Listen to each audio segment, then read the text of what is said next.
Assalamualaikum warahmatullahi wabarakatuh. Perkenalkan, saya Putri Sulistiawati dari Program Studi Kimia Fakultas Matematika dan Ilmu Pengetahuan Alam Universitas Palangkaraya. Nah, pada video kali ini saya akan bahas tentang Microbiologically Influenced Corrosion atau MIC dan korosi pada temperatur tinggi. Nah, jadi apa sih Microbiologically Influenced Corrosion itu?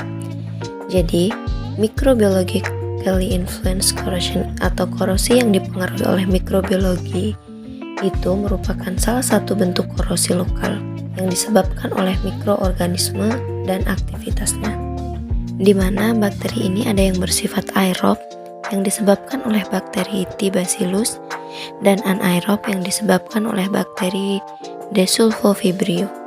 Nah, mungkin teman-teman banyak yang bertanya, kenapa sih mikroba dapat menyebabkan korosi? Jadi, korosi yang disebabkan oleh mikroba itu sering membentuk lubang atau pitting corrosion pada pipa baja karbon. Nah, biofilm yang menempel pada permukaan material pipa merupakan faktor penting yang dapat menginduksi MIC. Biofilm merupakan koloni dari sel mikroorganisme yang menempel pada substrat logam dan tidak bergerak, tumbuh dan berkembang biak, serta menghasilkan zat polimer ekstraseluler.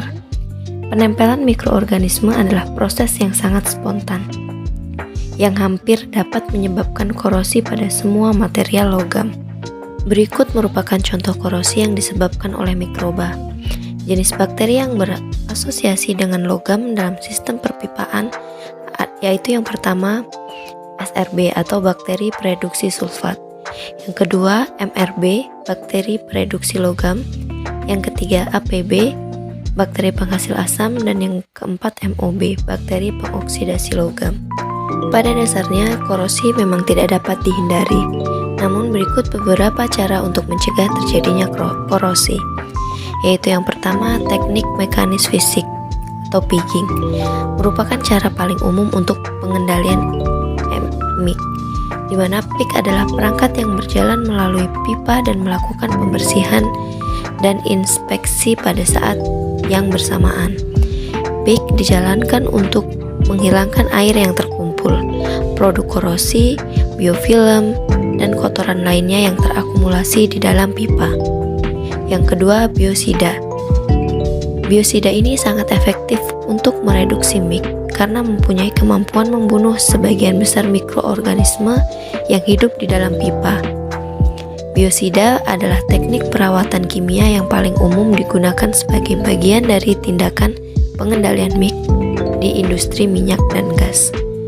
Lalu yang ketiga yaitu perlindungan katodik atau CP dan pelapisan atau coating digunakan sebagai bagian dari metode elektrokimia untuk pengendalian MIC, di mana perlindungan katodik menjadikan permukaan baja bermuatan negatif sehingga menolak bakteri karena muatan permukaan bakteri juga negatif. Sementara coating banyak digunakan dalam industri pipa untuk melindungi dari korosi internal dan eksternal. Selanjutnya yaitu korosi temperatur tinggi. Apa sih korosi temperatur tinggi itu? Jadi korosi temperatur tinggi itu didefinisikan sebagai proses degradasi atau penurunan mutu material, termasuk degradasi sifat-sifat mekanisnya yang disebabkan oleh adanya pengaruh atmosfer pada temperatur tinggi. Nah, bagaimana sih proses korosi yang disebabkan oleh temperatur tinggi itu? Jadi pada temperatur tinggi, atmosfer bersifat oksidatif, atmosfer yang berpotensi untuk mengoksidasi logam. Atmosfer ini merupakan lingkungan penyebab utama terjadinya korosi pada temperatur tinggi. Korosi pada temperatur tinggi mencakup reaksi langsung antara logam dengan gas. Untuk lingkungan tertentu, kerusakan dapat terjadi akibat reaksi dengan lelehan garam atau fused salt yang terbentuk pada temperatur tinggi. Korosi ini biasa disebut sebagai hot corrosion atau korosi panas. Berikut merupakan beberapa cara untuk mencegah korosi yang terjadi oleh temperatur tinggi. Yang pertama, proteksi katodik merupakan jenis perlindungan korosi dengan menghubungkan logam yang mempunyai potensial lebih tinggi ke struktur logam, sehingga tercipta suatu sel elektrokimia dengan logam berpotensial rendah, bersifat katodik dan terproteksi.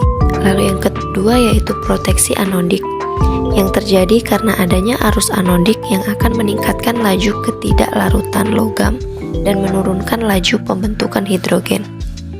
Jika arus yang lewat logam dikontrol seksama, maka logam akan bersifat pasif dan pembentukan logam-logam tak terlarut akan berkurang.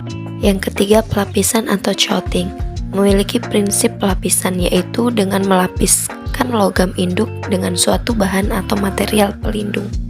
Lalu yang terakhir yaitu seleksi material, yaitu dengan cara pemilihan logam atau paduan dalam suatu lingkungan korosif untuk mengurangi resiko terjadinya korosi. Nah, mungkin itu saja sedikit materi yang dapat saya sampaikan pada video kali ini. Semoga dapat bermanfaat bagi kita semua. Akhir kata saya ucapkan terima kasih. Wassalamualaikum warahmatullahi wabarakatuh.